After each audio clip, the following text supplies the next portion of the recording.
Welcome back, and trust you enjoyed your entree. As it's now my very pleasant duty to introduce and welcome the chairman of the Robert Menzies Institute, Leigh Clifford, to officially welcome you all here tonight. So please welcome Leigh Clifford AC.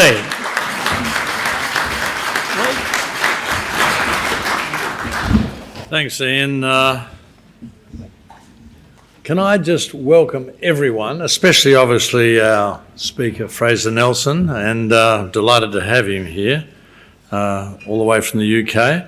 But I'd also like to thank all of you for our support, and I'll say something about that a little later if I may. But I'd like to mention a couple of people who are relevant to the Robert Menzies Institute, Paul Espy and David Hughes from the Menzies Research Centre, Charles Good and Fred Grimwade from the Cormac Foundation, my colleagues David Kemp, Ian Harper, Jeff Hone, board directors of the Institute. Is Peta Credlin here? I'm not sure, but oh, there she is, and Peta. I'm not going to name them all, but we've got a veritable lineup of current and former state and federal politicians. Welcome. We love to see you here, and we'll have a chance to speak later. I'm also going to, before I really introduce Georgina Downer, who over the 3 years that we've been involved has really established this institute as something of a great relevance and recognising Australia's longest serving Prime Minister. Georgina's been energetic, creative, and she'll give you a little more later on of the snapshot of what she's done and what the future's holding.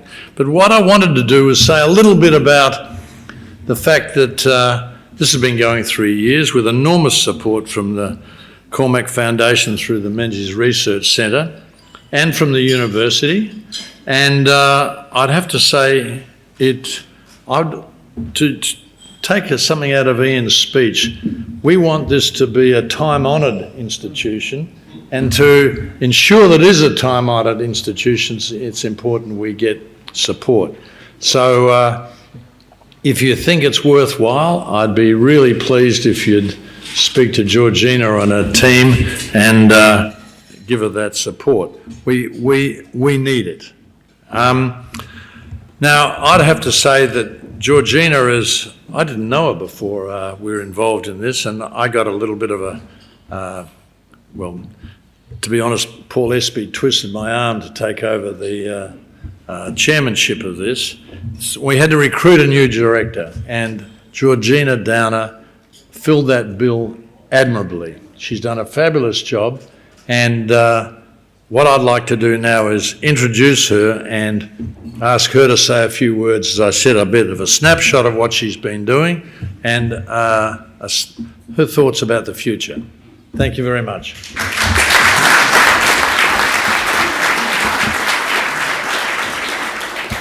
Thank you very much, Leigh, and a huge welcome to all of you to our third Menzies Oration and Gala dinner. It's so wonderful to be here in this historic Windsor Hotel, which is celebrating its 140th anniversary this year. And it's a hotel that is, I think, the epitome of marvellous Melbourne. You just look at the beautiful stained glass windows, the sort of gorgeous historic feel. It's a hotel that, goodness, if its walls could talk, can you imagine the stories it could tell about the making of Melbourne and all the goings-on across the road as we sit here at Spring Street? We had some witness a wonderful display of Melbourne democracy this morning when the fireys came out in mega force to protest this. I hope for our visitors from London, Fraser and Linda, I hope you enjoyed that true Melbourne experience of the protest march. This hotel was home to many a Melbourne identity over its 140-year history, but of course one that is close to our heart tonight. It was a home to Robert Menzies, when he came to Melbourne while he was Prime Minister. This is where he stayed. His staff, particularly Tony Eggleton, who was latterly his private secretary, would say he would host them here for dinner and regale them with storytelling, mimicry and the singing of songs. Hopefully you'll get a taste of that tonight with Will Cook's recital of his poetry. Robert Menzies would spend all his election nights here. And let's be honest, he faced quite a few. And there's a lovely story that his daughter Heather Henderson tells of the night before an election. It must have been quite early on because she sounds like she's quite young at the time. And they were staying here at the Windsor. And with a daughter's love and naivety, and I have some sympathy for this position, she said, "Dad, I don't understand how anyone could vote against you." I mean...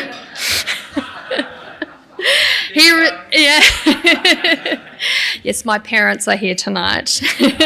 He responded, "Well, darling, it's nice of you to put it that way, but I'll settle for 50% plus one."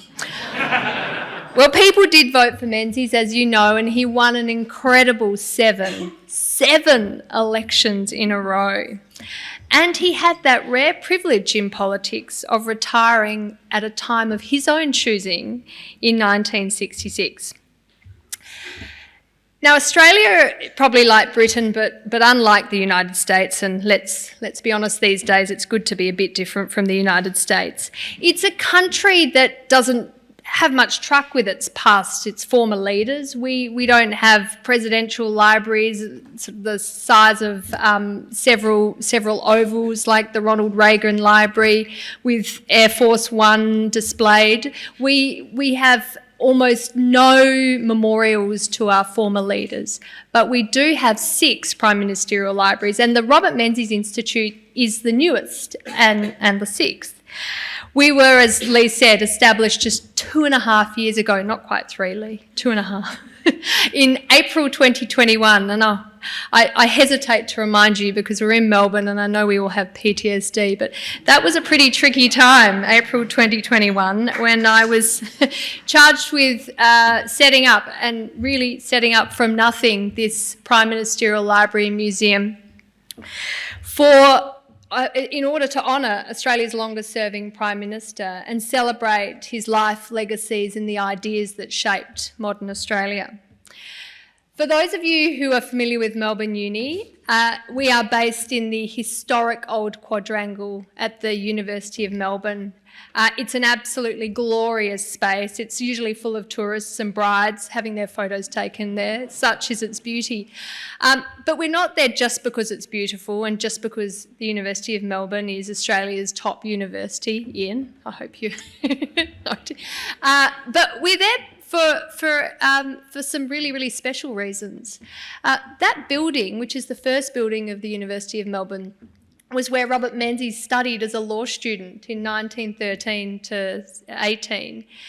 And then it's where he returned in 1967 when he became Chancellor of the university. So his spirit is living in the walls of our home, which is a really fabulous thing. In the Old Quad, we have a wonderful museum where we tell the story of Robert Menzies and we explain the legacy that lives with us today and how his ideas shaped Australia into a prosperous, multicultural and free society that we all enjoy today. At the Institute, we undertake research into Menzies' legacy from education, foreign policy, the development of Australian liberalism and democracy. We run a range of public events and lectures, and of course tonight is our absolute signature event, and we're really excited to be able to host this event for a 3rd year running.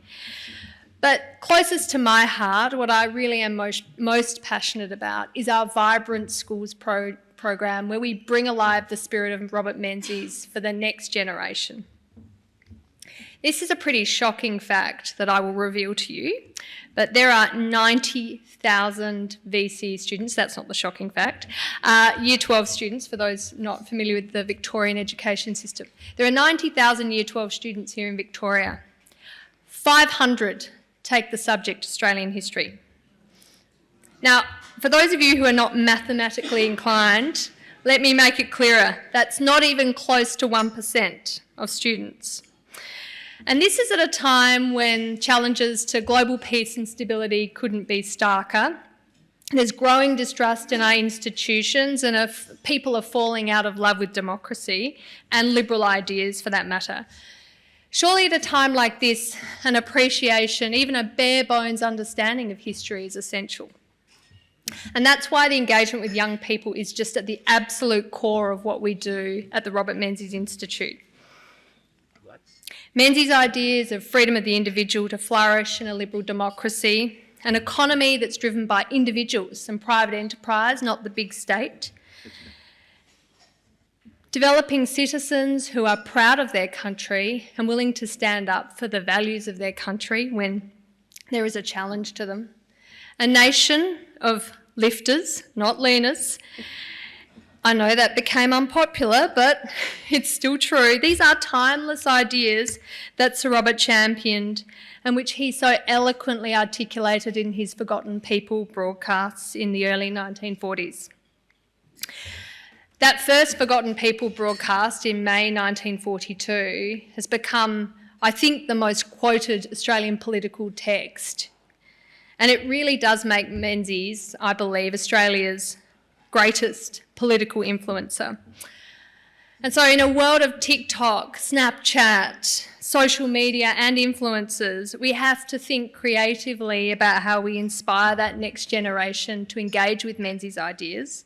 So as Ian has shown you, and I hope you've all opened your box in front of you, we have taken a leaf out of the power of influencers, and of course totally tongue-in-cheek with Johannes Leek's wonderful cartoon of that original Australian lifter, not leaner, Robert Menzies.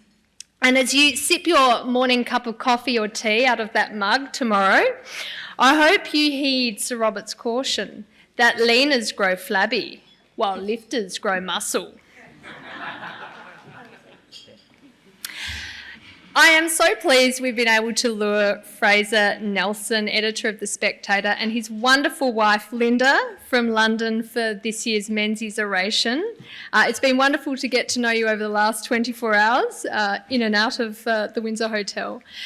Fraser follows in the footsteps of Britain's cleverest man, Jonathan Sumption, who gave last year's powerful 2022 oration on law in a time of COVID. And it's so brilliant to have an equally talented Brit and Scot, for that matter, in Fraser Nelson to really address one of the critical issues facing countries like Australia, the United States and Britain. Robert Menzies himself in the early 1940s faced a similar political crisis of the centre-right, and this was in the midst of World War II. Out of this crisis, Robert Menzies built a new political movement, a new political party, which of course became the Liberal Party of Australia. Now this is a party that's ended up standing the test of time, and I should note it will celebrate its 80th anniversary next year. That's no mean feat. So I think we are in for a real treat later on as we hear Fraser's view on the state of modern conservatism, and I hope some reflections from the outsider's point of view on the weekend's referendum result and what it means for political trends in Australia. Finally, tonight is a huge celebration of the past year and a coming together of our friends and supporters. I am incredibly grateful for the support of my very excellent board, 5 of whom are here tonight, and Leigh has mentioned all their names, I won't repeat it, but you all have been a huge support to me as we've built this organisation from nothing to, I think, something that is incredibly significant. I'd also like to acknowledge my amazing staff, Nina Gagan, Zach Gorman, Will Cook and Christina Parks, and volunteers Harry Isles, Renee Barker and William Lee, who make all that we do possible. With very limited resources, I think we punch way above our weight. I'm also, like Leigh said, very, very grateful for the support we've received from the Cormack Foundation, the Menzies Research Centre, the University of Melbourne, our Japarrett Club members and our member supporters, and of course our donors. We are a non-partisan charitable organisation. We are totally dependent on your generosity, and without this support we just could not have the impact we're having today. So I will end there and leave you with a short video that gives you a flavour of our activities over the past year. Thank you once again for all your support, and I hope you enjoy the rest of the evening.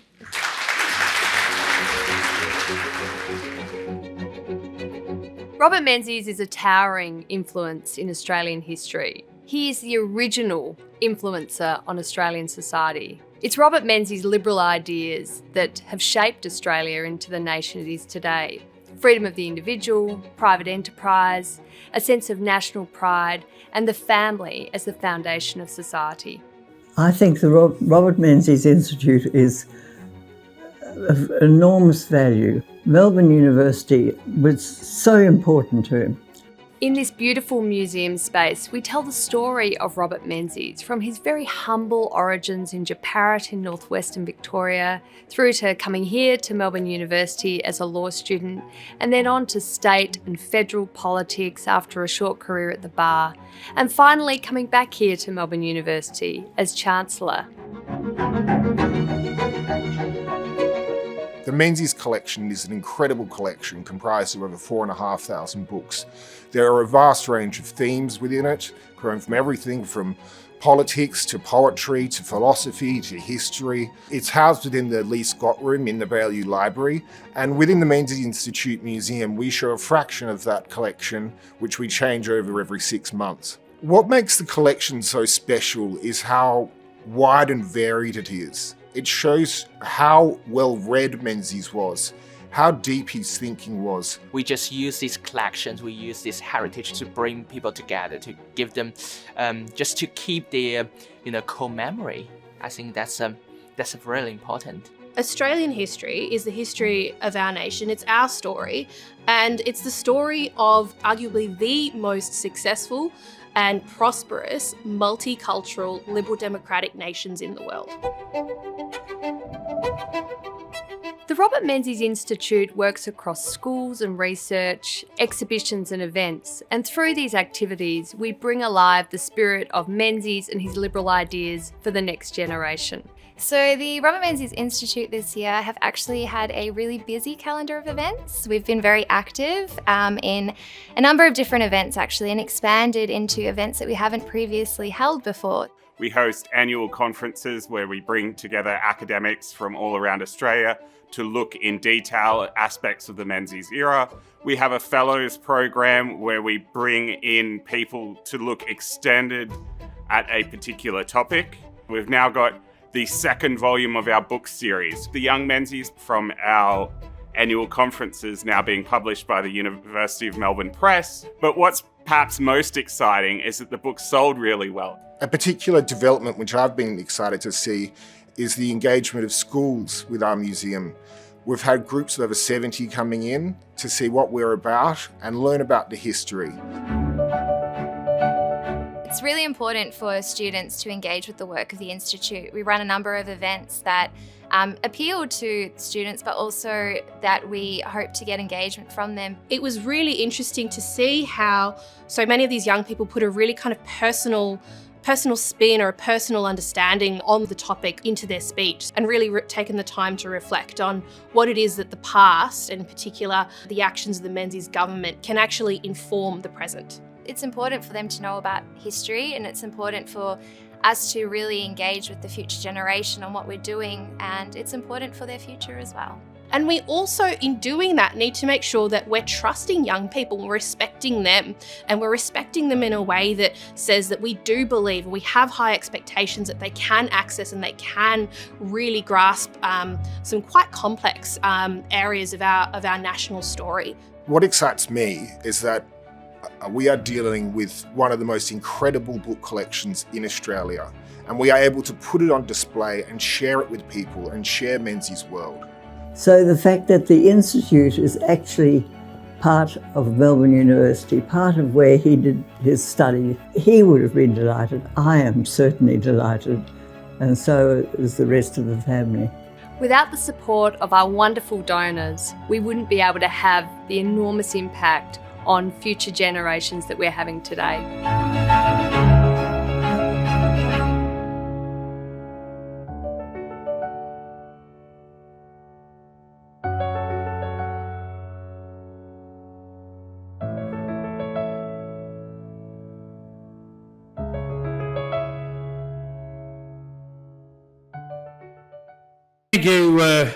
Thank you, Georgina, and of course Leigh before that.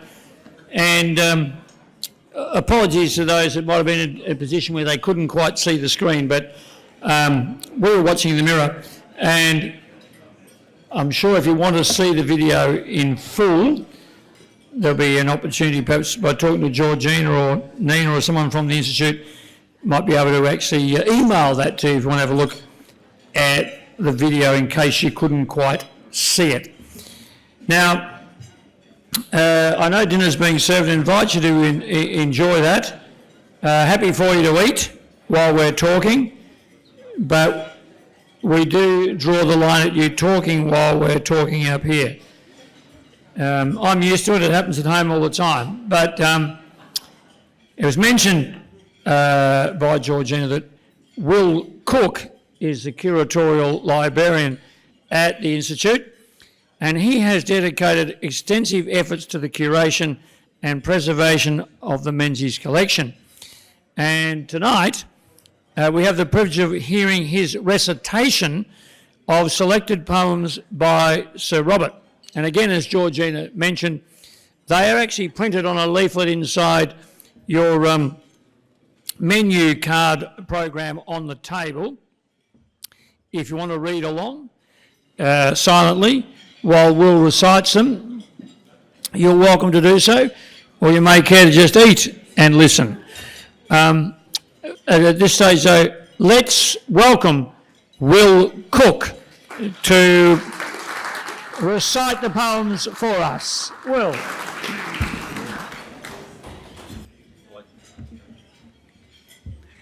Thank you very much, Ian.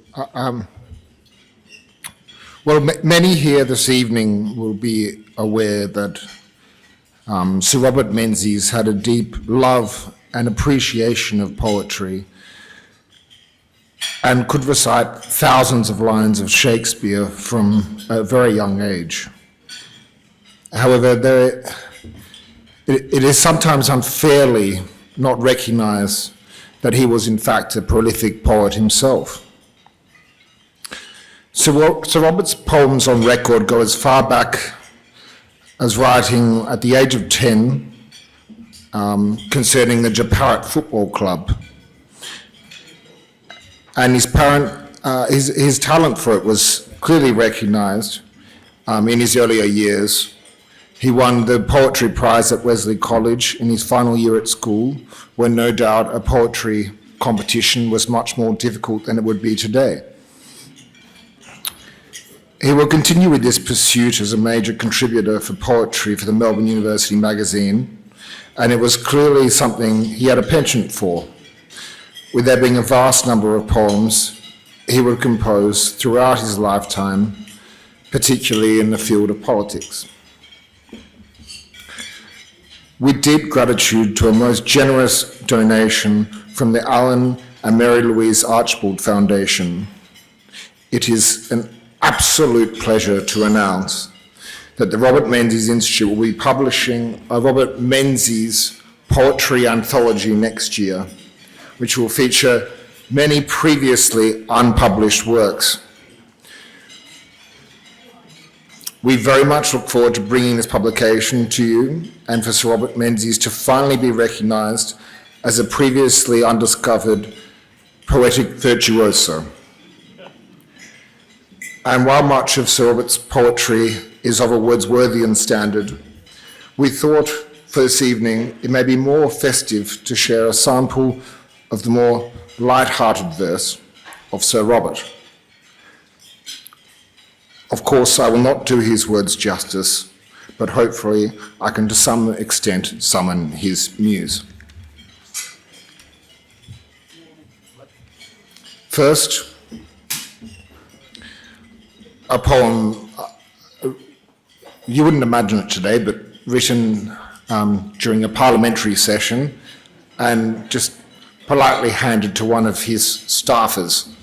He was renowned for writing poems very quickly, but I think this is quite astonishing in how exceptional it is. But I'll leave it to you. So it's titled "To the Clerks at the Table." Two wise old owls sat at the table. Their wigs were grey, their gowns were sable. They looked so sad, so melancholy, as if depressed by human folly. Around them, carelessly displayed, were all their dreadful tools of trade. Standing orders, votes and motions, statutes, may, and such like notions. The glass with sand so nearly piled, the rulings wrong so neatly filed. The bells to call the members in, to tread the paths of verbal sin. But wise old owls must sometimes think of what? Of women, food, or drink? Or are they, as they keep their places, merely as vacant as their faces?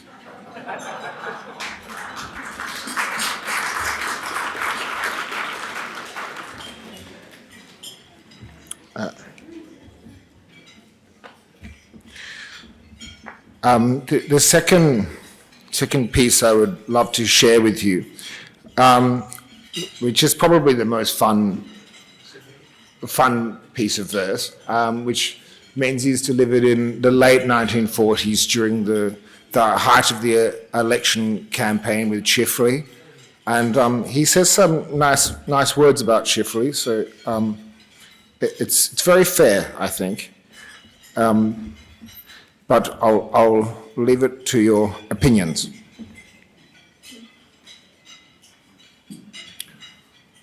All hail the great Chifley,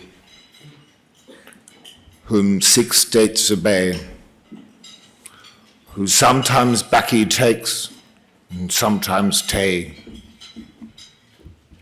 Fresh from the battle of the Bretton Woods, fresh from the brawl on Rosie Kelly's goods, fresh from the caucus in the ALP, fresh from launching Reardon on the deep blue sea. How are the boys, my placid Benedict? Is it still true that Jack Lang has them tricked? Is Bert behaving, or are Paraguay and Chile cooking up a breakaway? And so I toast the monstrous AJA, who own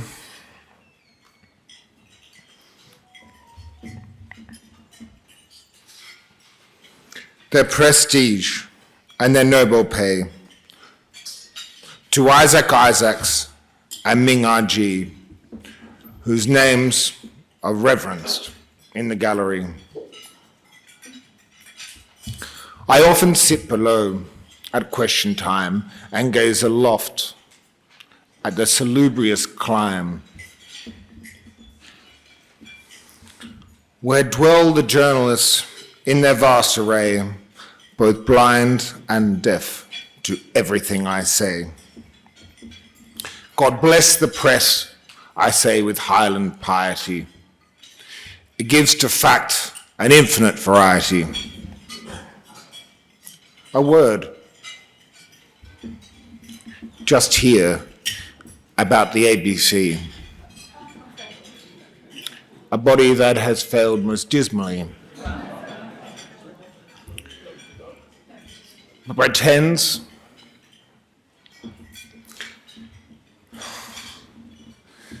to give full time to cricket, and pretends jockeys and starters, scratchings and dividends And puerile programs to subnormal brats are more important than cricket bats. So, gentles all, our legislators, I give the toast of our cooperators. To greet these ever-present hornets, a roll of drums, a silver peal of cornets. Blow on the sackbut and the violoncello. Lift up your voices with New England bellow. The AJA, our daily friends and foes. Up goes the glass and down the nectar flows.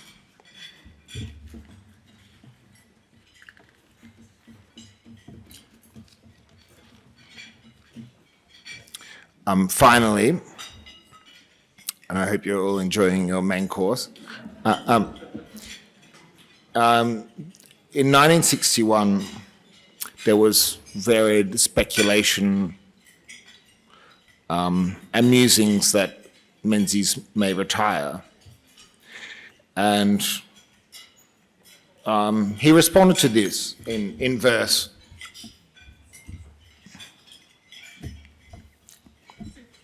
Not from his own perspective. Poor old chap, why doesn't he go? He's had his chips, as he ought to know. He did quite well for 11 years, but then he brought us sweat and tears and made us yearn for the good old days where the socialists gave their hymn of praise to the ration book and to tight control of all that a man had except his soul. Poor old chap, why doesn't he go? And give us some pleasure too, don't you know? One vote up on the seat of the floor of the House, why doesn't the old boy show them some nous? Why not make a spectacular bolt, taking with him Spooner and Holt? Leaving the course quite clear and steady for our friends Arthur, Jim, and Eddie.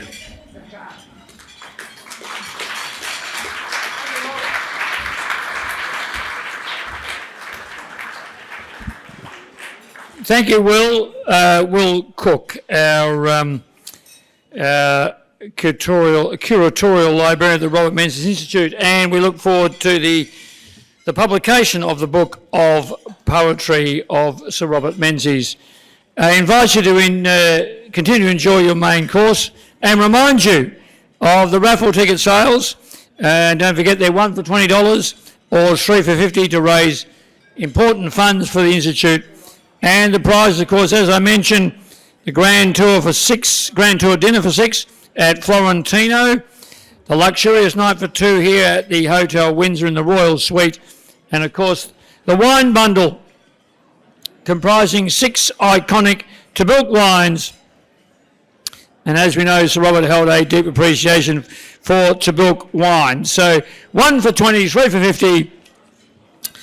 And we'll have people come around to assist you with your purchase of raffle tickets.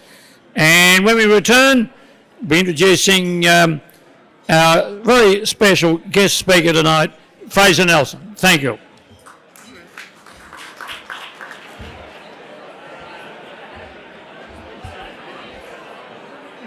Thank you, folks. Shh. Order. Shh. If you just return to your seats, I might have to call on the former government whip, Stuart MacArthur, to make sure that everyone's in the chamber.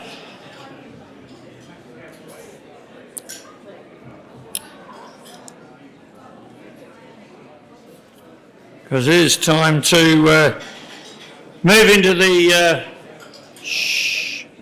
feature part of the evening, when we hear from Fraser Nelson And it's my very pleasant duty to introduce the Deputy Chair of the Robert Menzies Institute, the Honourable David Kemp AC, to introduce our guest speaker. So would you please welcome David Kemp.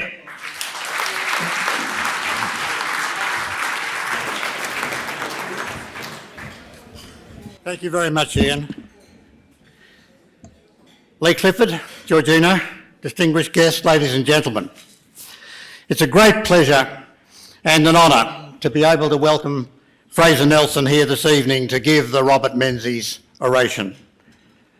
The Robert Menzies Institute is delighted that Fraser has made only his second trip to Australia in order to share with us this historic moment in Australia's history, when the Australian people have so powerfully reaffirmed their commitment to a democracy based on equal citizenship.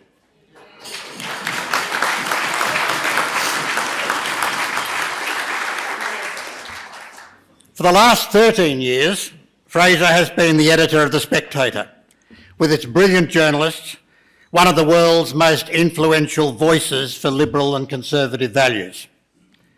During his time as editor of the magazine's sales have doubled. And under his leadership, The Spectator has become an innovative source of political news with a news blog, podcasts, a daily news email, and Spectator TV, which has over 200,000 subscribers. Fraser, to be the editor of The Spectator is a great thing. It may not itself have power, but it has great influence. Former editors have been cabinet ministers, and even in the case of one well-known former editor, Boris Johnson, Prime Minister. I understand that former editor James Forsyth has now joined Prime Minister Rishi Sunak's staff as political secretary. Who knows what Fraser's future may hold?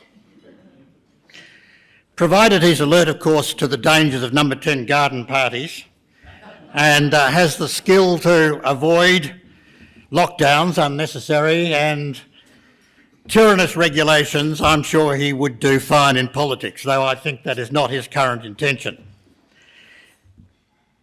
Provided the Robert Menzies Institute exists to honour Robert Gordon Menzies and to encourage awareness of the values he promoted during his whole political career, and especially during his Prime Ministership of almost 16 and a half years after 1949.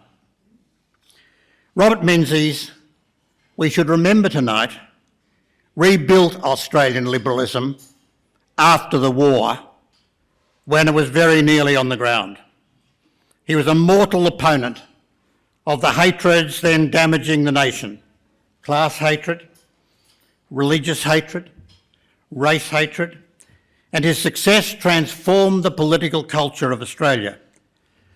A man of courage, he criticised during the Second World War advertising designed to stir hatred against the Japanese, saying that a secure peace and a secure world could never be built on hatred. He opposed sectarianism and prevented Australia going down the path of nationalisation. Fraser, you've travelled to Australia at a significant moment in our constitutional and national history. You've already written an article in your magazine, and Fraser hasn't stopped working, believe me, since he reached Australia's shores on what has happened here, and noting that the pattern of voting in our referendum replicated in some ways that of Britain's Brexit vote. Those with political power behind the scenes, the banks, the large corporates, the tertiary educated class, the bureaucrats and the very rich, many of them attempted to turn the cause of remaining in the EU into a demonstration of moral virtue. Those whose only power was the equal vote that they had in a democratic election voted for Brexit and to strengthen their democratic rights. On Saturday, the great bulk of the Australian people, including a very large number of Indigenous Australians, without the process of access behind the scenes that favour the powerful, voted once again for equal citizenship and against giving special constitutional rights to the privileged, few insiders. On Saturday, democracy won and identity politics lost, and at the risk of sounding somewhat partisan, though this is actually a fact, the Labor Party recorded its 25th referendum defeat in 26 attempts.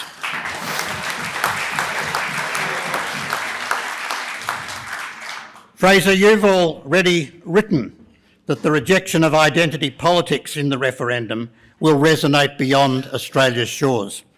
I'm sure there are very many here tonight who hope devoutly that that is the case.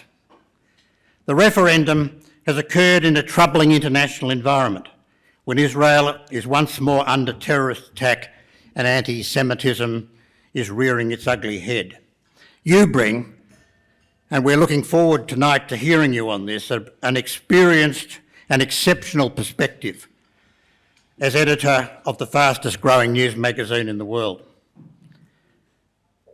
Now, Fraser Nelson was raised in the Scottish Highlands, and I note that he's appeared here in his kilt, which I take to be a tribute not only to his love of Scotland and Highland heritage, to the land of the Scottish Enlightenment, but also perhaps to Robert Gordon Menzies, for whom the ideas of the Scottish Enlightenment provided lifelong guidance and of which Australians have been the great beneficiary.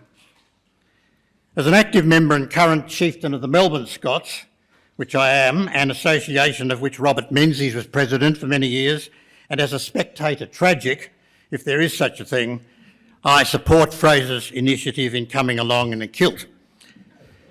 Fraser, our kilts tonight show that identity can be enjoyed and has its place, but that in a democracy, full citizenship, equal political access and equal human dignity is the right of all. We look forward to hearing what you have to say. Please welcome Fraser to the platform.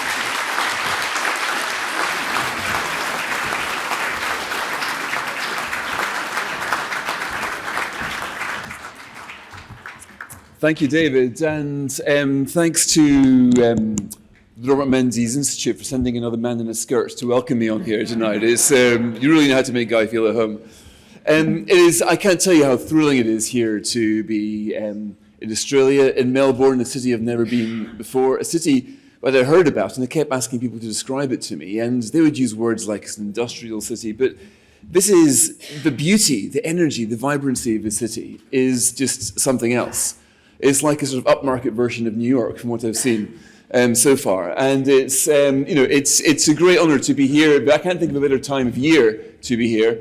And I can't think of a better time in Australian politics, actually, to come and just overhear conversations, to read your press, to watch the TV, to basically try to understand this, what feels like a watershed moment in Australian politics.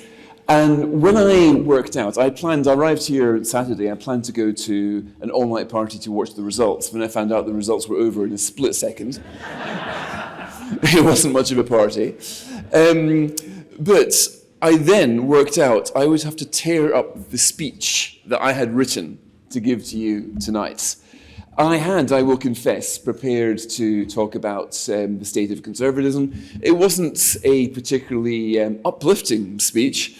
And I thought that was a little bit, us Scots are known to be somewhere on the gloomy side. As P.G. Woodhouse said, it's never hard to distinguish between a Scotsman and a ray of sunshine.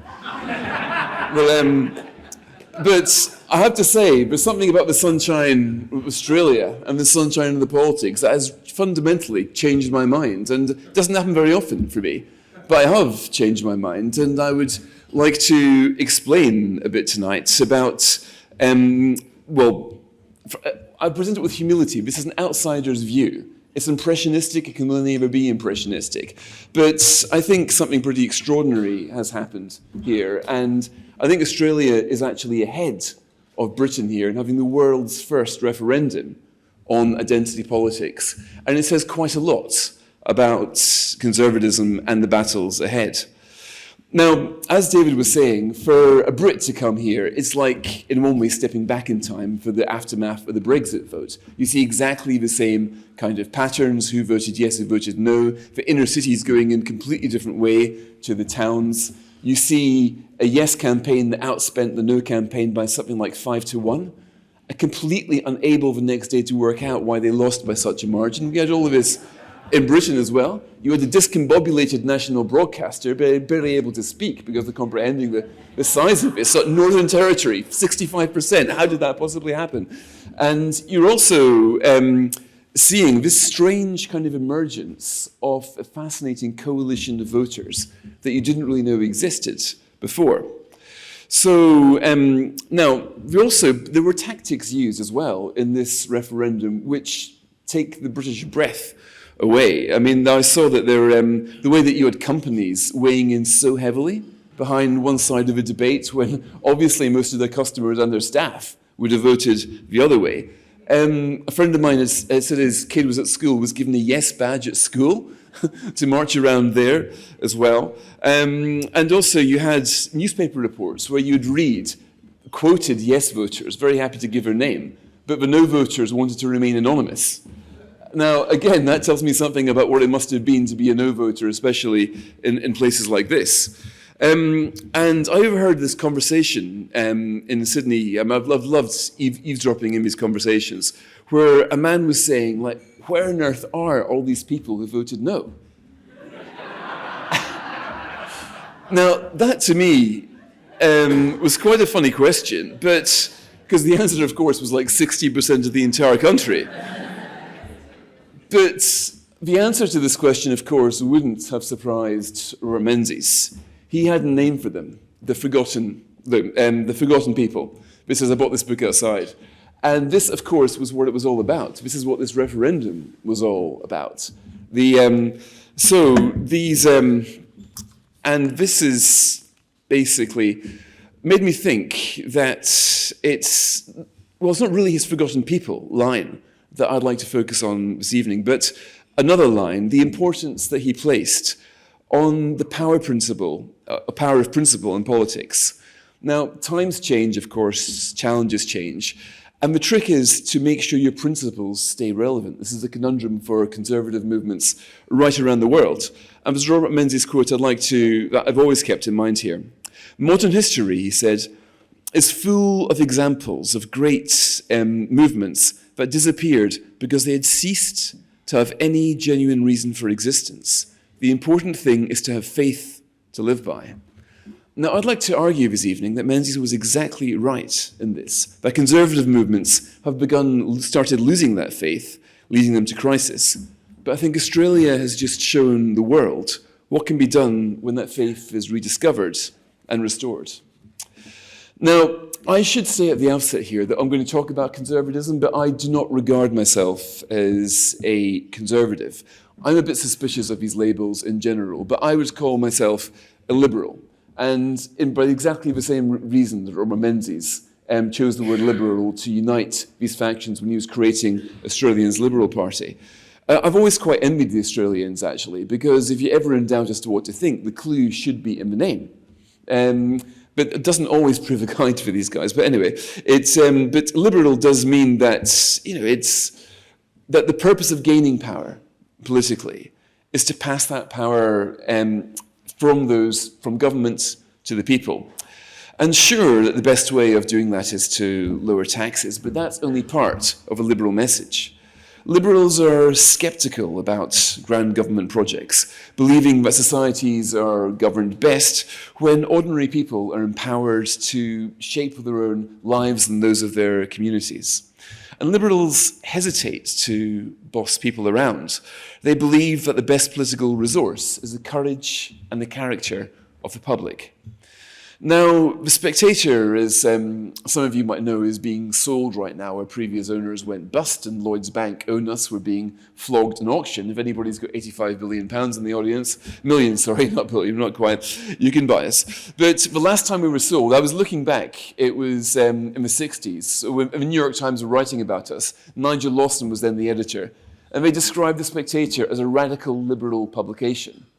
I always loved that label, actually. So if I'm to claim any badge, I'd like to claim that one. But the word liberal has been so redefined by the American left in such a way that I've kind of given up the battle at home, calling myself a liberal. So if there's a divide of those who want bigger governments with bigger powers and those who want restraint, then probably you would use the word conservative to put people on the other side. And that's the side, certainly, that I'm on. So, looking around the world, it is conservatives are not in a great place. Here in Australia, of course, out of power pretty much every state. Then in the US, the state of the conservatives can be summed up by the fact that the candidate overwhelmingly likely to represent the Republican Party at the next election is Donald Trump. Now, well, okay, I have to say, my heart doesn't leap as yours, sir, on that thing. But, you know, it is, but when you look at the Republican debate, I don't know if you've looked at the Republican debates, look at the alternatives, and you see a party that is struggling to find the right agenda, let alone the right person.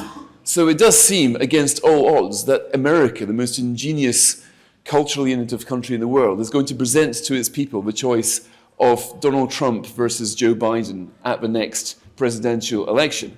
Now, you might conclude at this point, as some of us Brits do, that the American experiment in self-government has failed.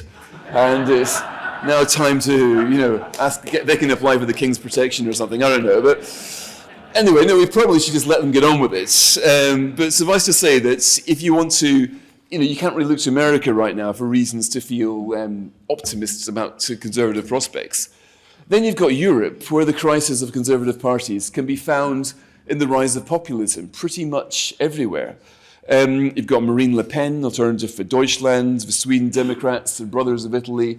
Almost everywhere in Europe, either having government or position 2 or 3, parties that barely existed just a few years ago. Now, this is happening, for reasons that I'll come to, but you can say that the Conservatives are not capturing people's imagination there. These are new parties with new arguments, because the Conservatives have been left trailing. Now, in Britain, things aren't particularly much better. Boris Johnson was able to convert the Brexit vote into a coalition in 2019, but then he had various dramas. We, in Britain, started changing prime ministers as often as nappies, and pretty much for the same reason as well. We had, we had the Liz Truss premiership, which you might have missed if you were taking a shower at the time, but that was over incredibly quickly. And now we've got Rishi Sunak, who is, he is a good man, probably the most financially astute leader that we've ever had in number 10. But he is still trying to row back from net zero, and he's saying that he's defining himself against the failed consensus of the last 30 years. Now, that phrase of his lumps together Labour and Conservative governments. In other words, he's trying to define himself against his Conservative predecessors and effectively run for election next time around saying that only the Conservatives can clear up the mess left by the Conservatives. So you can see why that is quite a difficult sell. Now, Conservatives are quite good at saying, vote for us, keep the lefties out. But for that, you need a pretty scary opponent. The British Conservatives were quite lucky in having Jeremy Corbyn as the person to vote against. But unfortunately, Keir Starmer just isn't that scary. So Conservatives are now looking like British Conservatives, certainly Europe's leading regicide specialists. But also the party who, in opposition, says that government doesn't work, then gets elected and proves it. So this is not a great place. You can see, by the way, before I came to Australia, how gloomy I was, right? Now, but I think looking at why this is, it's not why have the Conservatives struggled in America, in Europe, in Britain. it's usually because they have failed to recognise the big trends of our time. They fail to, usually conservatives are great at clinging on to the success of the 80s and just wishing that young people could be more grateful for the joys of capitalism and moaning about this. But you get to a situation at the moment where the battles come along and the Conservatives don't really recognise it until it's too late. They don't know which side to join, and they're just a little bit slow on the uptake. There are 5 such battles, I think, that Conservatives have been confused and taken both sides on. 5 missed opportunities to establish relevance. And they vary from country to country, but I'm going to list them as demographic change, the net zero agenda, lockdown, trans issues, and the rise of identity politics. So, in turn, demographic change, there's no doubt, it is the greatest change, certainly, of Europe's time. The European Union was set up its borderless rules in the 90s, where people didn't really move from country to country. But after the millennium, all of a sudden they started to. This threw up huge issues which you hadn't really worked out before. The scale of movements and of different cultures wasn't something in anybody's playbook. So you end up with a country like Sweden, where I think 1/3 of Swedes now are immigrants or children of immigrants. And you end up with basically a culture within a culture. And unless you're going to talk in pretty direct terms about what's going wrong, and in Sweden they're so polite. I mean, my wife's Swedish, I know this for personal experience. But Swedes don't really like to talk about race and crime, for example. So you end up with a situation, so far this year, there has not been a week without a bombing or a shooting in Sweden. It's just a very different narrative. Now, people are concerned about this. They raise questions. And the same in France. They ask questions about demographic change. It's not because they're racist or xenophobic, but they want to know, where are these people going to live? Where are the schools going to be? Who's going to look after their sick? If you let in lots of immigrants and the housing sector doesn't keep up, this puts pressure on houses. These are legitimate questions. And Conservatives can sometimes be queasy about answering these questions. It's safer to say, look, this is to basically say this is xenophobic, this is racist, but these things are neither. People are asking basic questions, and if the Conservatives can't answer them, then populist parties will emerge who will answer them. So this has been one great thing which has discombobulated Europe, because the free border system is so fundamental to the EU's laws. They haven't worked out that people do look to the nation state for protection, and the main facet of the nation state is border control. That, in my view, is basically what led to Brexit. There was this, and Brexit, of course, remember, was not a Conservative idea. The Conservative Party, the Conservative leadership fought against Brexit. David Cameron resigned because people foisted Brexit upon the Conservative Party. So this was a classic example where Conservatives looked at it. Some jumped on one side, some jumped on the other. They couldn't fundamentally work out that this claiming these tools of sovereignty to better handle globalization was something which the British people wanted to do. It's mainly because of who we are. We are bizarrely a country which is next door to France, which somehow feels closer to Australia. We couldn't work out why Australians had to be categorized as second-class immigrants, the same as those from India or Canada. We are a country which feels connected by custom, by trade, by family to almost every other country in the world. So to reach for the basic tools of a state, to have the power over your borders, to work out who comes in and who doesn't and on what terms, to have an Australian-based point system, wasn't a radical proposal. It was basic common sense. And that's why I think that Brexit has been a success. It was never really about money. But what Brexit did do in Britain was it forcibly realigned a lot of the parties with the voters, therefore creating no space for populism. Britain is now the only country in Europe that has no populists in government or with any sort of showing in the opinion polls. So it stabilized our democracy then. Then net zero, again, one of the biggest and most expensive ideas of our times. And the conundrum here isn't, of course, difficult to understand. The planet is warming and people have got to respond to it. But the question is how you do it, whether you take people with you, and whether you do it in a way which doesn't exert too much pain on people who can least afford to do it. Now, Conservatives, certainly in Britain, jumped on the net zero bandwagon. It was Theresa May, the Prime Minister, who enshrined the net zero in law in 2050.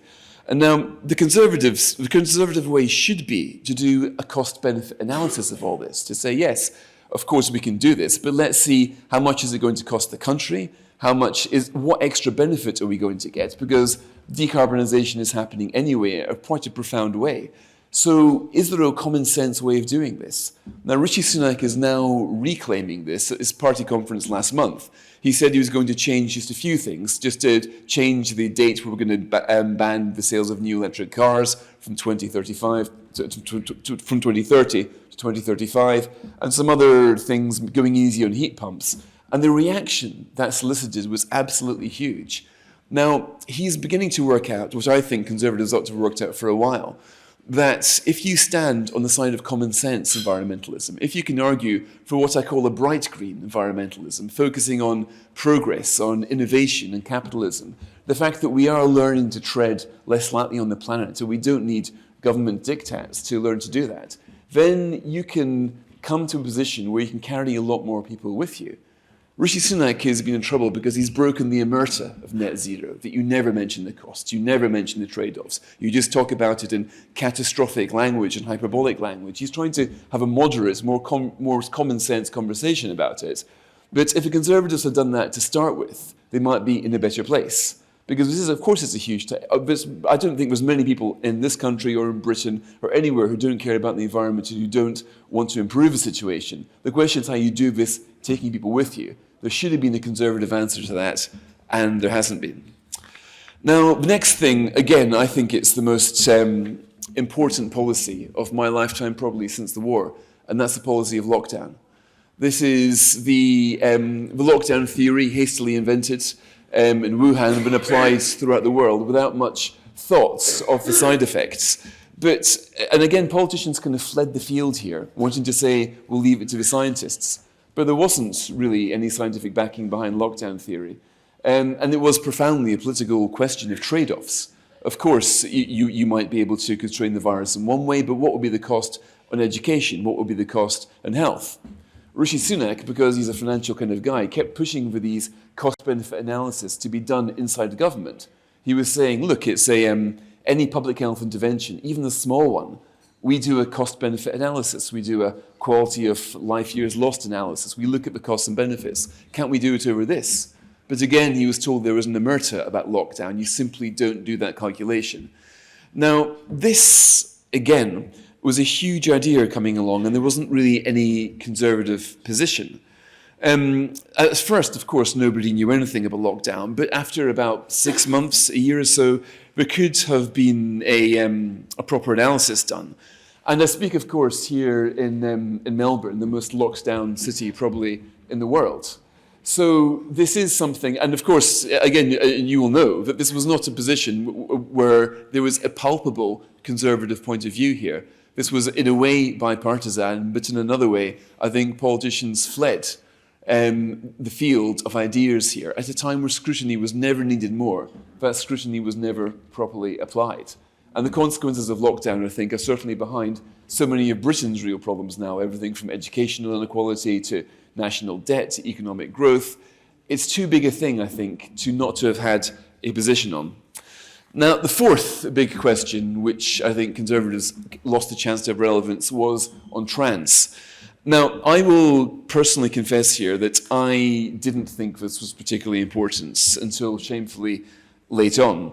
At first glance, it seems like a relatively small issue. There is a small number of people with gender dysphoria and who would disagree that they should be treated with compassion and respect. But the problem came later on, when how this was being discussed. At what point men could be categorized as women, and at whether somebody else had the right or didn't have a right to use pronouns. Was it it became transphobic to basically defend women's rights? And police were encouraged to see as a hate crime some basic statements of the obvious. Now, this really only came to me when I stumbled across a protest in Glasgow, where there was this campaigner, Posey Parker, who had gathered people in the middle of Glasgow Square to shout statements which people had been prosecuted for saying. Stuff like, women do not have a penis, and that rapist should not be in a women's prison. At the time, there was a rapist who'd called himself Isla and was all set to be sent to a women's prison in Scotland. Now, that struck me as something quite incredible there, because to me it seemed almost, at first I seemed this was social media, this was weird, this was a debate having in the fringes of politics. But gathered in that square, there were people young and old, there were nationalists, there were unionists, there were lots of feminists, there were lots of male feminists. There were gay women's groups who were standing by the definition, the importance to define a woman. And it seemed to me something was fundamental there. It was about language. It was about being able to speak freely. And again, it was something where the conservative sense of liberty ought to have fundamentally sided with those people, and it didn't. But the most spectacular example, of course, was Posy Parker's next trick when she came here in Melbourne. And this caused the biggest stushy, as we Scots like to say, of almost anything else, where we ended up with a conservative member of your state parliament attending this protest and being thrown out of the party as a result, simply for standing in a protest for defending women's rights. Thrown out of a party, by the way, by a conservative leader. So I think when you can see this sort of thing, a conservative leader expelling a conservative party for a rally attending women's rights, you can see it as an example of how the right did get this thing a little bit messed up. Now, the final point here, and this is where I do think Australia is genuinely leading the world, it's identity politics. Now, this is, again, this was something which started off fairly innocuously. Of course, who could disagree that you should be respectful towards ethnic minorities, you should never indulge in anything that's going to sound abusive or insulting. That's just common sense, that's just all common courtesy. But where we've ended up is in a movement now that's encouraging all of us to see ourselves via tribal labels. Now, it can be the case, and it started off in a campus where identity politics took root. It was seen for a while, we wrote about it in the magazine, as being a sort of student's malady.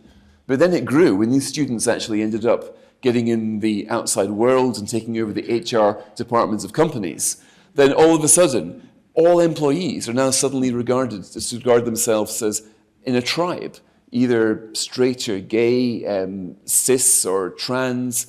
You end up having to regard yourself as an ally of some group. All of these little ways where not the government, but companies are encouraging all of us to see ourselves, not in what we've got in common, but what makes us different. Now, all this is, and this quickly mutated into a kind of new authoritarianism, where visible displays of support were required, and dissent was seen basically as bigotry, sometimes even as a hate crime. So you had women's rights campaigners hounded as transphobes, and police called in to arrest likely transgressors. Now, I think you were quite lucky in Australia here that the Prime Minister was never able to say what the voice exactly would be, what form it would take. Now, of course, I assume that the idea was not to repeat the mistake of the 99 referendum and present too much of a target, but because there was nothing specific to discuss, you had to debate instead on the general principle. Do we wish to be divided by this? Do we wish to be divided in this way? What is it that binds us together as a nation? Why is it that we're a pretty successful democracy? Now, there's an old saying in politics, on history actually, cometh the hour, cometh the man. Now, the problem for conservatives is that the hour cometh quite a lot, but the man doesn't always show up. Time and time again was it. But Australia's No campaign did see the arrival of a leader in the tremendous, unexpected triumph of Jacinta Price. Now,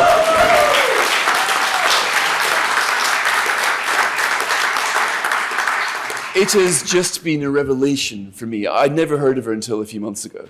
And to seeing the way that she has campaigned with this kind of, this grace, with this humor, with this language. She isn't campaigning against identity politics like in an angry way. She's not railing against the evils of woke people. She is talking about the importance of unity, saying no to the voice of division. She's making jokes, talking about this intergenerational trauma which she says her Aboriginal mum would have suffered. But what about my dad? He was from Wales. His family were brought here in chains and dumped into a penal colony. How about that for intergenerational trauma? You know, she basically makes light of it, but emphasizes what unites this incredible country. And she rejects flat out the notion that this is a racist country in any way. So that campaign, she basically gave people a reason to be proud to be Australian, proud to see each other as equals, and kind of almost renewed the constitutional vows. So in that, you've got, for the first time in the world, a vocabulary, a person, a campaigner, who can take on identity politics, expose the tribalism for what it is, but then come out with a remedy, a conservative remedy, or what should be a conservative remedy, that the argument for logic about what unites us, about equality before the law, about having more in common with your neighbour than with somebody who looks like you 100 miles away. Now, those points were... There's also a former colleague of mine at The Spectator, who's now a politician, Kemmy Badenoch. Now, she makes... good, she got some fans over there. She deserves it. She's another force of nature, actually. She reminds me of Jacinta Price in quite a way. They both... Kemi's from Nigeria. She chose Britain. And she would say that when where she's from, if she's learnt the hard way that if you're asked to focus on your tribes and what divides you, it never ends well. It never ends well. And the whole point about the project of the United Kingdom is that people are equal. In the same way, I think that the vote of Brexit was the greatest ever vote of confidence in the project of the United Kingdom. I think the Voice was a vote of confidence in the project of Australia. And Kemmy Badenoch uses this word, which also I heard Jacinta uses, the re-racialization of society, painting it as going backwards, that we got to a position, we moved on from racism, we got to a place where we had a colourblind democracy. Why do we want to lose that? Now, this is an inspirational message that will interest people who normally couldn't care less about politics. So I think there is an obvious path ahead here for conservative movements who want to try to find a new way into this debate, a new way to make themselves relevant, and to realise that politics is about lots more than just balancing budgets one year to the next, although that would be nice. It's about what binds us together, who we are, what kind of country you believe in. Now, I have no idea if the Coalition for No is the basis of a conservative or liberal revival in Australia, but I do know that the whole incredible drama that the world has been watching for the last few days and weeks in Australia has made a very important point. And that point is the sheer power of the punch packed by the forgotten people.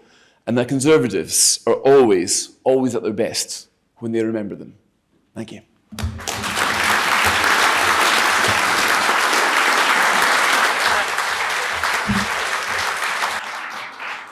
Thank you, Fraser, for part one of your contribution this evening. I think everyone's been completely enthralled.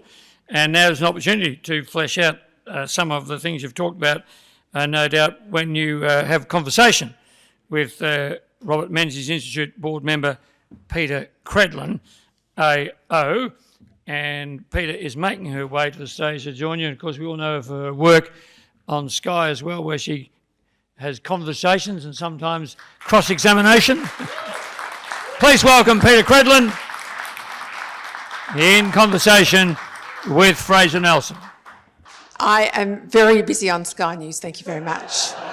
Josh Frydenberg's in the room, you better be careful. Now, thank you, Fraser. We were just remarking on my table, it's not easy to land in another country and deliver a thoughtful political speech to a room like this that eats politics for breakfast, dinner and lunch. So you did very, very well, thank you. And thought-provoking. I want to start with The Voice because I think when we started talking about the No campaign pretty much straight after the election, so well and truly at the back end of last year, No was a pretty lonely place to be. And even on Saturday, as I drove around looking at booths, there wasn't many No posters on people's homes like there was Yes posters, and there wasn't many kids coming home from school with a No badge on, as you mentioned. But if you look at the vote, a good 40% of the Labor Party vote walked. And there's a reluctance even now from the Prime Minister to accept the verdict.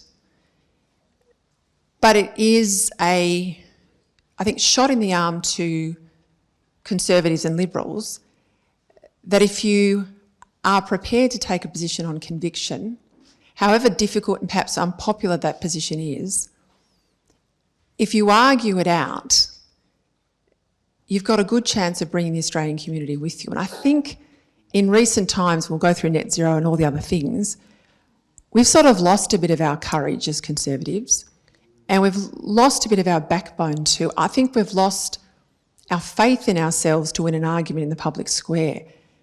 But that's, for me, the big lesson out of Saturday night. Do you think we can translate that? Well, that is the big question. I mean, we were at exactly this moment in Britain after the Brexit referendum. We had this array of voters, again, a lot of them in Labour seats. And it was absolutely astonishing to watch that you had a real cohesion here of people. Now, because this wasn't something that went along party lines, the big question was, could a political party then recognise this? Because nobody knew what had happened. The funny thing about Brexit was it wasn't really anybody's brainwave. This was foisted by the public pressure upon the government. So nobody quite knew why they'd done it. The politicians were stunned. Even the ones who'd actually led the Brexit campaign weren't quite sure why all these people had voted for Brexit. I mean, just like your campaign, the polls have suggested for a long, long time that it wouldn't come through for like years previously. Now, I think Boris Johnson then became leader and tried to resurrect it, basically saying, get Brexit done. Now, that wasn't really translating into a political agenda. That was repeating the Brexit arm. So it was a bit of a cheat. But then we're working, okay, let's look at these people in these Labour Red Wall constituencies that came out for Brexit in such numbers. What was true was that if they voted against their party on a referendum, this made them a lot more in the market to vote for a different party. So if they become detached in that way, then all of a sudden they're persuadable. Now, so you've then got a very brief window where if you're a Conservative party, you can say to them, okay, this is what we've got to offer you, that's what we've got to offer you. Now that you're thinking again, if you see the world this way, then vote for us. But I think Britain blew that chance. It blew it because not enough work had gone into it. We assumed that basically they wanted more subsidy, and they didn't really. And then lockdown came along, and the wrecking balls, just everything bad. And so I think that has been squandered. And when I was looking at this, the Australian results here, I think, well, we blew it, but Australia doesn't have to. There could be, now I know that there are things that I don't quite understand here about the need for Conservatives to appeal to teal voters, which puts them in a different direction. I also heard somebody saying the other day how this makes the case for the Liberal Party to move to the right and to the workers. Now, again, I'm old enough to remember when moving to the workers was supposed to be to the left. So it's a funny world we're living in here, where the workers are regarded as the right-wing ones. But ultimately, there are more of them than there are teal voters. And you would think that there is if you want to, again, go back to the forgotten people thing, we have just heard a lot about from the forgotten people. And I do think that this is passing my knowledge of Australian politics to work out, again, what message you could come into, how you could capture their attention. But I do think that after a watershed moment like this, there is a follow-up to be done for a party that's got the imagination to do it. And I would argue that your platform tonight, identity politics, I'd include not so much trans issues, but a restatement of women in identity politics. I'd pick up net zero, absolutely. I think lockdowns are in part information, and there's a current push by the government to limit information we can have online and misinformation, so-called legislation. So I see lockdowns as really the freedom story. Everything you laid out tonight, in summary form, could be a manifesto for the Conservative side at the next election. The challenge is the will, and I think the preoccupation some of us do on this side of politics to see everything through the prism of seats we once held, like a handful of teal seats, and to contort our policy to appeal to those seats but lose all those others we saw on Saturday night who came in behind us on this idea that our constitution should remain colourblind. So let's go to the issue of not so much illegal migration, but the fabric and culture of a country once the migrants have arrived. We pride ourselves as being very, very successful in Australia, one of the most multicultural nations on earth, one of only about 26, 27 countries in the world that take refugees. 170 odd countries in the world do not, most don't take refugees, we do, and we have a very generous spirit on the left and the right. Suella Braverman gave a terrific speech in the US recently. Secretary, picks up Home Secretary in the United Kingdom, deals with immigration. She talked about not just the old assimilation narrative, which is what the left like to push integration as, but she talked about the social fabric unravelling in Britain and that we should be able to demand as a country integration. I think we've stopped talking about integration. And I have to say, with the events of Israel in recent weeks, days really, it's not even 2 weeks on from the tragedy, this moral equivalence that's come out, and we saw it in Canberra with the Labor politicians very much walking away now from what has long been bipartisan support of Israel, to our great national shame. How do we reassert that in a post-faith world where if we don't all come together as a country, I think Western democracies are in a lot of trouble. Well, to British eyes, Australia is a shining example of getting it right. I mean, just walking around here in Melbourne, I'm just amazed to see, since last I was in Australia, far more Chinese people, Indians, I think it's English, Indian, Chinese, you three big immigrant groups. You've got this, in Britain we're having real problems with people's traffickers. We're trying to copy Tony Abbott's policy of sending them to a third country. Now, I think in Australia there's pretty much bipartisan agreement that this was the right thing to do, still deeply controversial in Britain. But you've managed to get away from the people smugglers problem, which is still besetting not just Britain, but most of the rest of Europe. So these are problems which you don't have. Now, sure, you've got a few nutters outside the Sydney Opera House making spectacles of themselves, but they seem to me to be the exception rather than the rule. I've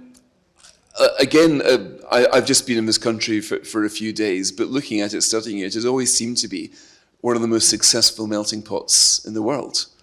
But of course, the definition of success is that you're always self-critical. You're always looking at where you could be getting it wrong. You're always working out how more can we cohere around a national ideal. I think that Britain also is a pretty successful melting pot. I mean, we've got a country with a Hindu Prime Minister, a Buddhist Home Secretary, we've got a Muslim Mayor of London, a Muslim Scotland's First Minister, and nobody cares about the faith of any of these people. And I think there's something amazing about that. And I see it not so much as a post-faith society, but a multi-faith society. I think if you establish freedom of religion, and I put Australia in that bracket as well, then it can work. I think the great problem, of course, can come when a small number of hardline Muslims start to protest in the name of all Muslims. Now that can lead countries to lose sight of how successful Muslim integration has been for the most part. In Britain, we've got 3 million Muslims. I think it's been an incredible success. You don't really think of a Muslim as being anything other than the fellow Brit. But I think the problem in Britain anyway, is that Muslims tend to have really bad luck in who represents them. So you tend to get self-appointed spokesmen who obviously don't want to criticize Hamas. And this can, of course, inflame opinions and think, hang on a minute, surely we're all part of the same team here. And in moments like this, and I imagine the Israel war, this is going to be a situation for the next weeks, months, however long this conflict lasts, that there are going to be situations where people will take both sides of this conflict. And this will stoke inter-country tensions. In my view, the purpose of Hezbollah and Hamas in this attack was to stop the Israeli-Arab rapprochement that has been happening since the Abraham Accords. There's now a synagogue in Emirates. You had the Saudis and bin Salman giving an interview in Fox, I think last month, saying every day we get closer to the Israelis. The Iranians hated this, absolutely hated it, and now they found something to push these communities apart. It's not just pushing them apart in the Middle East, it also risks pushing us apart in the Western countries where people have been getting on so far. So I think if you treasure your national cohesion, you should bear in mind right now that these are going to be difficult times. And I think there will always be a small number of people, but by and large, I think Australia is still, if you want to list the countries in the world that get immigration and integration right, and everybody's got problems, but Australia would absolutely be in the top 3. Just on that though, we had a real challenge, as you did with the BBC, to even call Hamas terrorists. The BBC, right down, I think in the Parliament it was raised, the Prince and Princess of Wales called them terrorists, but the BBC called them militants. Churchill said, I utterly decline to be impartial between the fire brigade and the fire. And I don't think it's particularly difficult to call it out for what it is. And I think, why did Jacinta Price succeed? A, moral clarity, but B, her ability to speak beyond the political lines and cut through in a way that few people in public life do anymore. And that clarity of message is what people grabbed onto. Now, what I think is missing for a lot of Conservatives is this want to appeal to the dinner party set amongst their friend groups, your mate that says, where are all these no voters? And the people who actually will vote for us. We talk about the teal seats. 4 out of 5 people who voted teal had never voted Liberal in their life. That's the ANU's electoral study. So the distortion we have sometimes in our head between who are our supporters and who are not our supporters is it manifest at the ballot box. Women, I've got to ask you about women, and you raised the issue of the Conservative Victorian Liberal MP Moira Deeming. 60 years ago in August was that speech by Martin Luther King, content of character, not colour of her skin. And for me, that defined Saturday night. 10 years ago, it wasn't controversial to defend women and women's right to women's spaces and women's sport. And we have come so far as women. How is it that we are now at odds about defending women, that we are uncomfortable with defending women, that even in the government documents coming out of Canberra and elsewhere, we're erasing women? I think because my broad take on this is that people started to see trans rights as being the next great crusade. That after the progress made in race relations, after women's liberation, then there was another great crusade to be had on trans, and people didn't fully think through the implications over there. Like, if you're going to go towards gender self-ID, which the Scottish Government went to propose, if you're going to... Which is law in Victoria, I might add. God, really? I didn't know that. 4 years. Right. So you're therefore giving women's rights to any man who wants to claim them. Mm-hmm. Now, I'm not quite sure how you deal with women's shelters in Victoria. What do you do with women's prisons in Victoria? We have men in women's prisons here.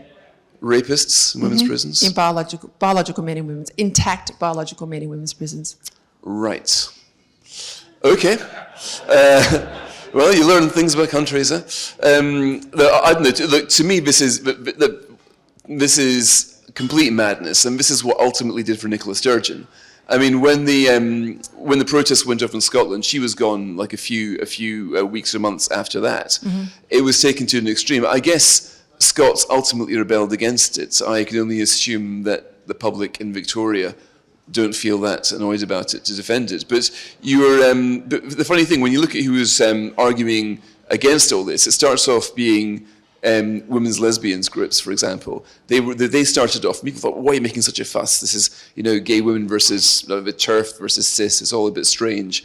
But then you find out that the principle here, because they worked out that the very definition of womanhood was about to be legally erased unless we spoke about this. So it took a while for these brave campaigners to go through what they did, and they go through dogs abuse. I'm amazed at some of we've got a trans writer who writes for us, Debbie Hayton, and she gets incredible amounts of abuse by taking on the gender self-ID lobby. And it's particularly vicious, but thanks to those campaigners, I think the rest of the country wakes up to what's at stake and thinks, no, this isn't a line we want to cross. As to why that line has been crossed here, I will put that down to one of my Australian mysteries. It's interesting, just an aside for the room, I was walking through the Sydney airport 2 weeks ago and was approached by a woman wearing big Aboriginal flag earrings and a Yes T-shirt, and I thought this is going to end badly. But she wanted to shake my hand and thank me for advocacy on women's rights. So it's one of those rare things, certainly for women, that crosses the left-right divide. Last one. We drank the Kool-Aid here on net zero, promising something 20 years hence without any economic modelling or any robust debate, which is the mainstay of the centre-right side of politics. I watch closely what's happening in Europe, not just obviously in the UK. The reality of an energy security crisis is getting some common sense back in your policy. I think only when people get their bills here and they get them high enough for long enough will we get a turnaround in the ballot box. But please give me some hope it's going to be earlier than that. Yeah. Well, in my view, I think net zero peaked about 4 or 5 years ago as a global agenda.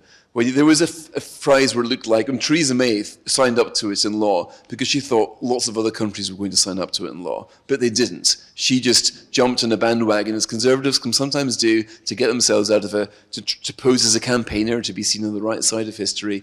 And conservatives are very bad at diagnosing what direction history is moving in. So we then started to see protests, the Farmers' Party in the Netherlands, other European consumers, because what were once far away deadlines like 2030 all of a sudden become quite close. So you're thinking, hang on a minute, I've only got 7 more years to buy an electric car. I'm not sure I can afford an electric car. You start, the government's going to force me to put in heat pumps. They're going to cost £15,000. I can't afford one of those. So people start to get really quite angry. And then you see the facts that Britain's carbon emissions have gone down faster than any G20 country. Like, why do you really need to file on the pain? So I think we can see the tide turning. You've got Macron begging the European Union not to make any more green diktats. You've got Sweden's got a young, dynamic environment minister who's been rolling back their green agenda the whole time. You're getting a wider acceptance of nuclear, which to me is the obvious thing to do here in Australia.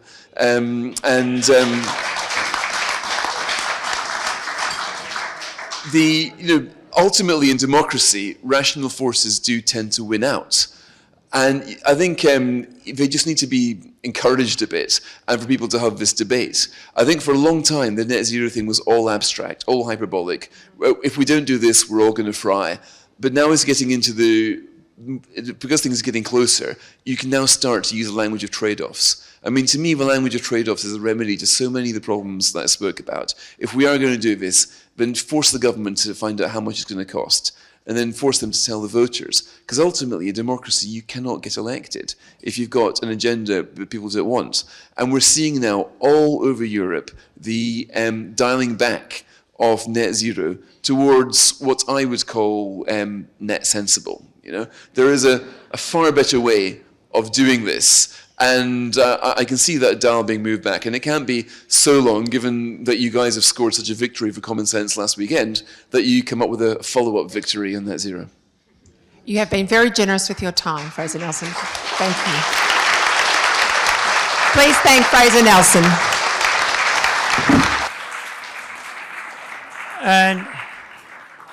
And perhaps before you both leave the stage, I'll call on the Robert Menzies Institute board member Ian Harper, AO, to deliver a vote of thanks to you both. So please welcome Ian Harper.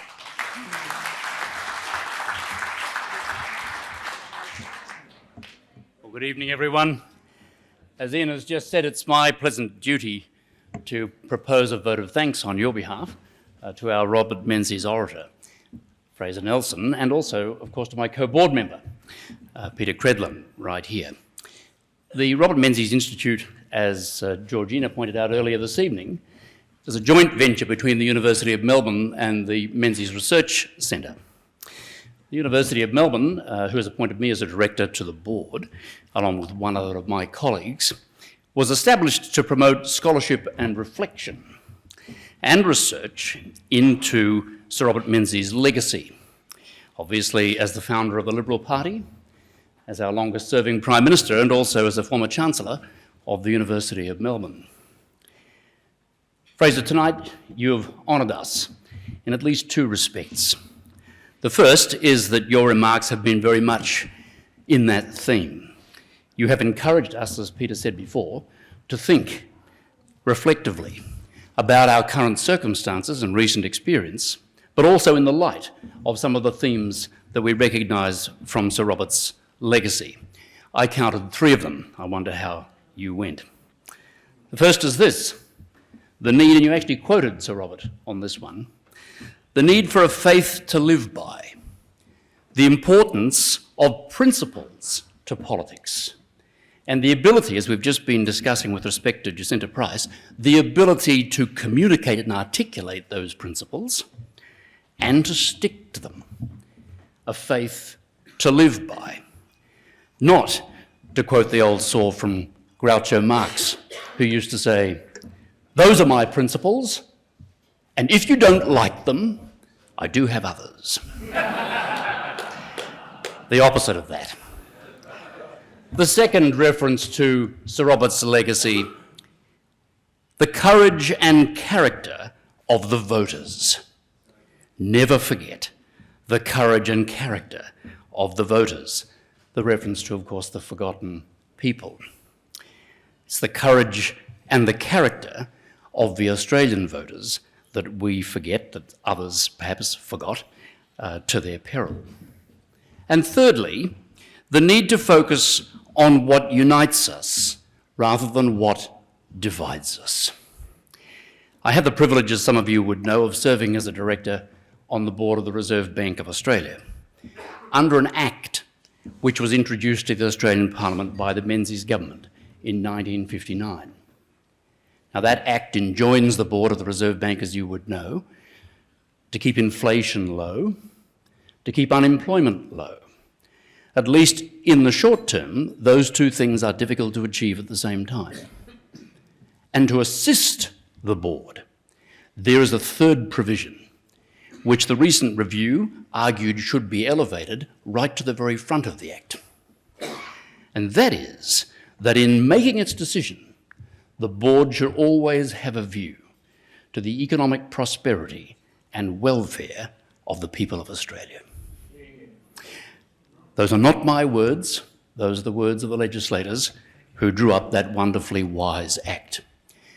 Ladies and gentlemen, I can tell you, as I sat there along with my 8 fellow Australians, wondering what we were going to do at the onset of the pandemic, the fact that at the end of the day, I could salve whatever decision I came up with personally with the thought that I was aiming in the end to think first and foremost about the economic prosperity and welfare of the people of Australia in the context in which I was sitting was a great saviour. So for us to be able to focus on the things that unite us rather than divide us is an enormous legacy from Sir Robert, and wonderful, Fraser, that you would pick that up for us tonight, particularly in the context of your discussion of identity politics. The second respect, sir, in which you have paid us a great compliment this evening is to give us a reflection from a friendly outsider who's arrived on our shores really very recently and pays us the compliment of telling us what he sees. And I think that you've given us a picture, again, as Peter pointed out, which is remarkably insightful and accurate, if I may say so, for someone who's just arrived and wandering around. But it's a great compliment to us that you would express that and give us a sense of where we stand in a wider context of what you observe elsewhere in the world. So, ladies and gentlemen, would you join me in paying our respects and thanks to this year's Robert Menzies Orator, Mr. Fraser Nelson.